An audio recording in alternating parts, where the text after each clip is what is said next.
আজকে ইরান সম্পর্কে কয়েকটি গুরুত্বপূর্ণ খবর নিয়ে আমি আপনাদের মাঝে উপস্থিত হয়েছি। এই মুহূর্তে সবথেকে গুরুত্বপূর্ণ খবর হলো 2015 সালে আগে ইউরোপীয় কিছু দেশ ইরানের কিছু বাণিজ্য বিধিনিষেধ চালু করেছিল এবং 2015 সালে আমেরিকা, ফ্রান্স, জার্মানি, ব্রিটেন, চীন মিলে ইরানের সঙ্গে একটি চুক্তিতে আবদ্ধ হয়েছিল, যাতে বলা হয়েছিল ইরান 3.66% ইউরেনিয়ামের বেশি শুদ্ধিকরণ করবে না। এবং কারণ 3.66% এর বেশি ইউরেনিয়াম শুদ্ধিকরণ করলে তাতে পারমাণবিক বোমা তৈরি করা যায়। যাতে পারমাণবিক বোমা তৈরি ইরান না করতে পারে সেই জন্য এই চুক্তি করা, এবং এই চুক্তির ফলে ইরানের উপর কিছু বিধিনিষেধ তুলে নেওয়া হয়েছিল।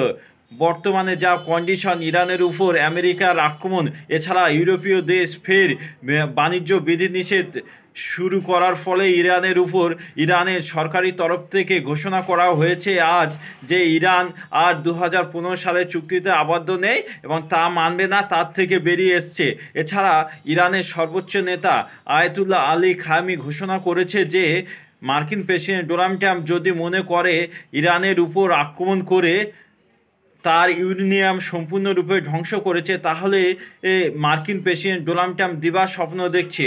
কারণ ইরান কারোর কাছে কোনোদিন মাথা নত করেনি এবং আমেরিকা